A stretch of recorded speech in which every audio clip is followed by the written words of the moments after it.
Welcome students. I am Sunita Chaudhary. Today we are going to start Science and Technology Part 2, the chapter number 1st, that is Heredity and Evolution.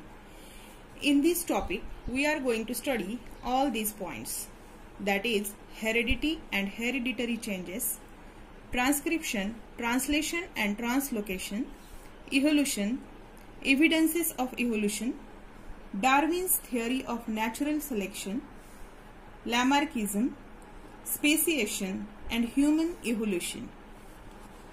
Let us see the first point, that is heredity and hereditary changes. Before going to study the heredity and hereditary changes, we must know the structural organization of human beings. We know that human beings, that is made up of different organ systems, and in that different organs are there, and organs that are made up, we know that the organs are made up of tissues and tissues are made up of cells. So cell is a basic structural and functional unit of body or the any living organism. Then how is the structure of cell? We know very well. See, this is a cell and inside that the nucleus is there, and this is the nucleus and all the cell organelles that lies in the cytoplasm.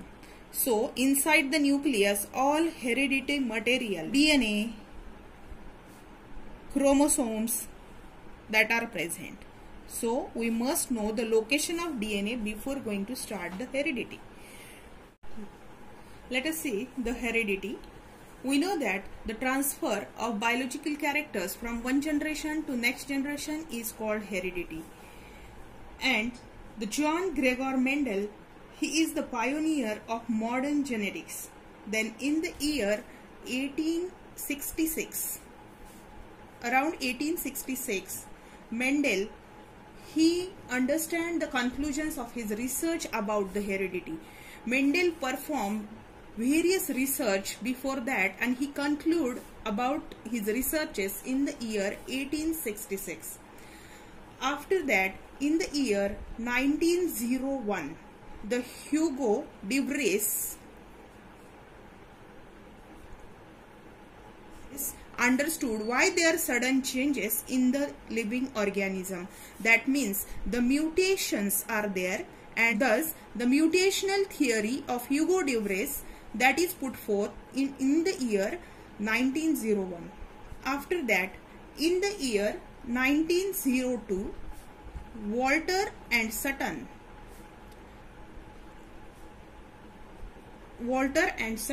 they observed the paired chromosomes in the cells of grasshopper first time. Before that, nobody could observe the chromosomes in the cell. After that, in the year 1994, the trio of scientists, Ostwald Avery, Maclean McCarthy and Colin MacLeod, they proved that except the viruses, all living organisms have DNA as a genetic material. In the year 1961, Francois Jacob and Jacques Monod, they proposed a model of protein synthesis with the help of DNA in the bacterial cell. After that, the technique of recombinant DNA technology that is emerged, and it has a great scope in the field of genetic engineering. Nowadays, this also expands day by day. Uses of science of heredity. The science of heredity, it is used in the diagnosis, treatment and prevention of hereditary disorders. It is also used in the production of hybrid varieties of animals and plants.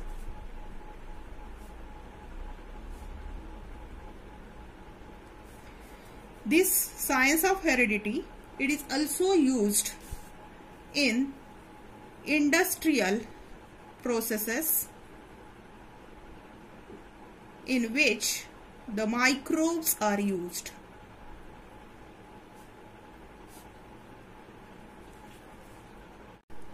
Let us move to the next point, that is transcription, translation and translocation. These are the steps of protein synthesis. We know that the genes are located on the DNA and the genes which control the structure and functioning of the body. On the DNA, all the information for the protein synthesis is stored. Our body requires different proteins for the healthy growth, but all the types of proteins that are not supplied to our body with the help of diet. So, some proteins that synthesized in our body. So, for the information, which type of protein is required by the body, that information, it is stored on the DNA. These required proteins, these are synthesized by the DNA with the help of RNA. This process is called central dogma. You should remember this word, that is central dogma. This is nothing but the required proteins which are synthesized, the required proteins are synthesized by DNA with the help of RNA. This process is called central dogma. You should know what is RNA. RNA, these are present as a genetic material. The RNAs, these are of three types. See, you know very well, in the last standard you studied it. RNA, these are of three kinds. Number 1, mRNA. Number 2,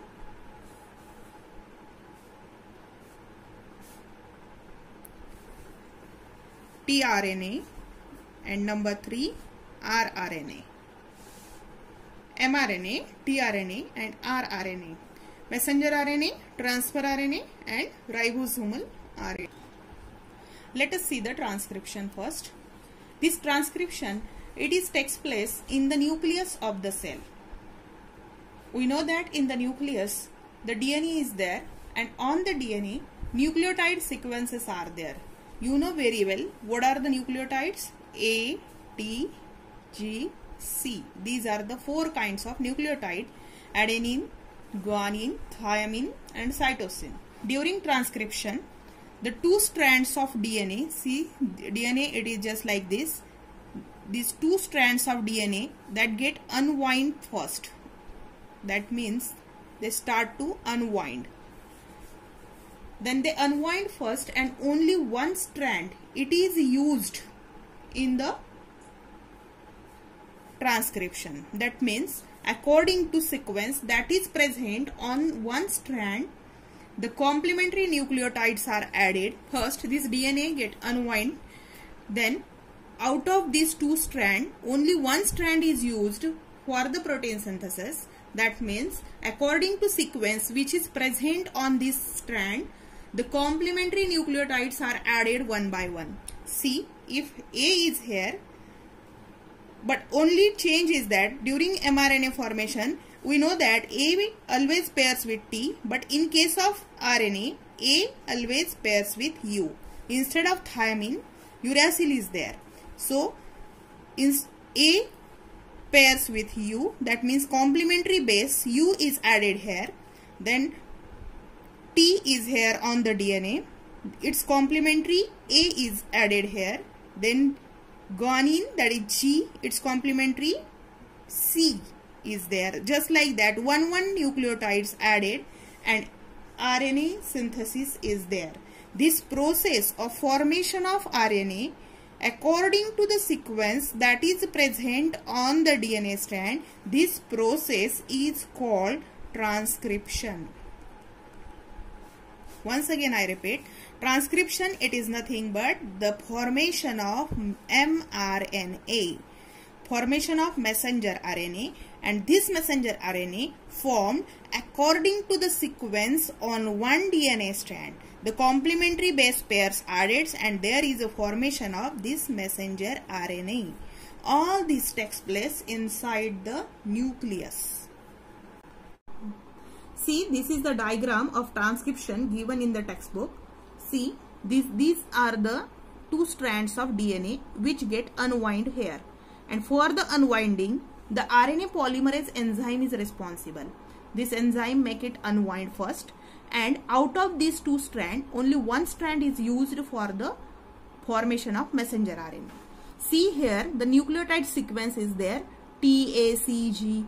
We know that how the pairing takes place. A always pairs with T, but during the formation of this mRNA, instead of thiamine, that means A not paired with T, instead of thiamine it paired with uracil. Only the difference is there. So according to the nucleotides which are present on this one strand, its complementary nucleotides get added and there is a formation of this strand. This is called messenger RNA. The synthesis of messenger RNA according to the nucleotides which are present on the DNA strand is called transcription. To observe the process of transcription more clearly, observe this video. Transcription is the first step in the expression of a gene. It is the formation of a specific RNA sequence from a specific DNA sequence. Transcription initiation occurs at a promoter, a region on the DNA, where RNA polymerase binds. RNA polymerase attaches to the promoter and begins to unwind the DNA. At the initiation site, the polymerase begins reading the DNA template strand and building a complementary RNA strand from free nucleoside triphosphates. The RNA strand grows by the addition of these substrate molecules to its 3' end. This is the elongation phase of transcription. Note that the bases in the nucleotides of the RNA strand form pairs with the bases in the DNA strand. Also, note that the RNA nucleotides contain the sugar ribose, which has a 2' hydroxyl group, whereas the DNA nucleotides contain the sugar deoxyribose, which lacks this hydroxyl group. RNA polymerase functions similarly to DNA polymerase. It adds nucleotides to the 3' hydroxyl group of the last nucleotide. The DNA double helix rewinds as the RNA polymerase moves through. Like the unwinding, the rewinding is an energy-requiring process that is accomplished by RNA polymerase. When RNA polymerase reaches the termination site, the RNA transcript is released from the template. The DNA rewinds completely and the RNA polymerase dissociates from it. The DNA and RNA polymerase can then participate in other rounds of transcription. If you like my video, please like, share and press the bell icon to subscribe it. Thank you.